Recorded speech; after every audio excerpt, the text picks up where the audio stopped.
Praise the Lord. சில நேரங்களில் ஆண்டவர் நம்மளை வழி நடத்தும் போது நம்மளோட ஆவிக்குரிய பலனையும் நம்மளோட ஆவிக்குரிய முதிர்ச்சியும் பார்த்து தான் நம்மளை வழி நடத்துவாங்க. ஒவ்வொரு கட்டத்தில் நம்மளை நடத்துவாங்க. ஒரு வசனத்தை நம்ம படிக்கலாம். 1 கொரிந்தியர் 3வது அதிகாரம் 1வது வசனத்தில் இருந்து, மேலும் சகோதரரே, நான் உங்களை ஆவிக்குரியவர்கள் என்று எண்ணி உங்களுடனே பேசக்கூடாமல் மாம்சத்துக்குரியவர்கள் என்றும் கிறிஸ்துவுக்குள் குழந்தைகள் என்றும் எண்ணி பேச வேண்டியதாயிற்று.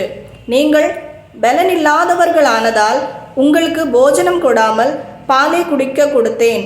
இன்னமும் நீங்கள் மாம்சத்துக்குரியவர்களாய் இருக்கிறபடியால் இப்பொழுது உங்களுக்கு பலன் இல்லை. பொறாமையும் வாக்குவாதமும் பேதங்களும் உங்களுக்குள் இருக்கிறபடியால் நீங்கள் மாம்சத்துக்குரியவர்களாய் இருந்து மனுஷ மார்க்கமாய் நடக்கிறீர்கள் அல்லவா? ஒருவன் நான் பவுலை சேர்ந்தவன் என்றும் வேறொருவன் நான் அப்போலோவை சேர்ந்தவன் என்றும் சொல்லுகிறபடியால் நீங்கள் மாம்சத்துக்குரியவர்கள் அல்லவா?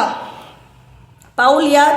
அப்போலோ யார்? கர்த்தர் அவனுக்கு அருள் அளித்தபடியே நீங்கள் விசுவாசிக்கிறதற்கு ஏதுவாய் இருந்த ஊழியக்காரன் தானே. இதை பொறுத்து நம்ம இந்த வசனத்தை வச்சு நம்ம பார்ப்போமே. ஆனால் நமக்குள்ள பொறாமைகள், நமக்குள்ள ஆவிக்குரிய மாற்றங்கள், கனி கொடுக்குற வாழ்க்கை இல்லாமல் நம்ம அதிகமாக எதிர்பார்க்கறது சரியில்லை அப்படின்னு சொல்லி இந்த வசனத்தின் மூலயமா நம்ம கற்றுக்கொள்ள முடியும்.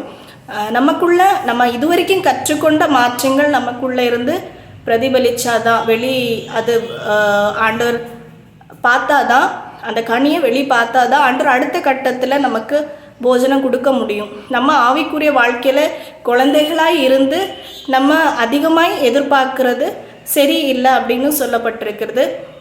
அதே மாதிரி நம்ம கம்பேர் பண்ணி நமக்கு கிடைக்கிறதுல திருப்தி இல்லாமல் அங்கே இப்படி இருக்குது இங்கே அப்படி இருக்குது அப்படின்னு நம்ம யோசிக்காமல் நமக்குன்னு ஆண்டவர் என்ன கொடுக்குறாங்க, நம்மளோட பலன் இருக்கிறது, நமக்குள்ள என்ன மாற்றங்கள் இருக்கிறது பார்த்து ஆண்டவர் அடுத்த கட்டத்தில் நம்மளை கொண்டு போவாங்க.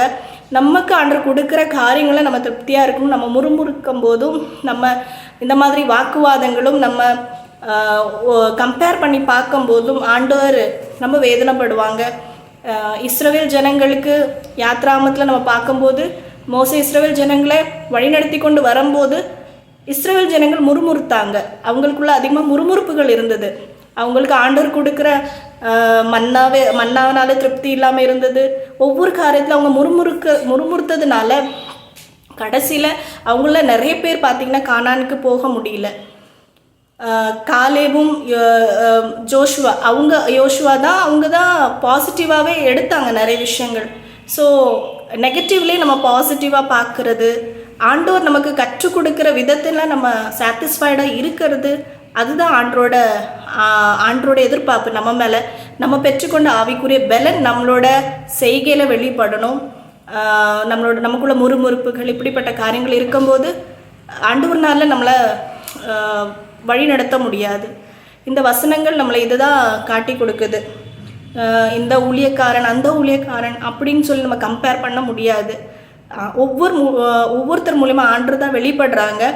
அதில் நலமானதை நம்ம பிடித்து கொள்ளணும். யாரை குறித்து நம்ம குறை பேசுகிறதோ நம்ம திருப்தி இல்லாமல் இருக்கக்கூடாது. ஆண்டவருக்கு மகிமை உண்டாகட்டும்.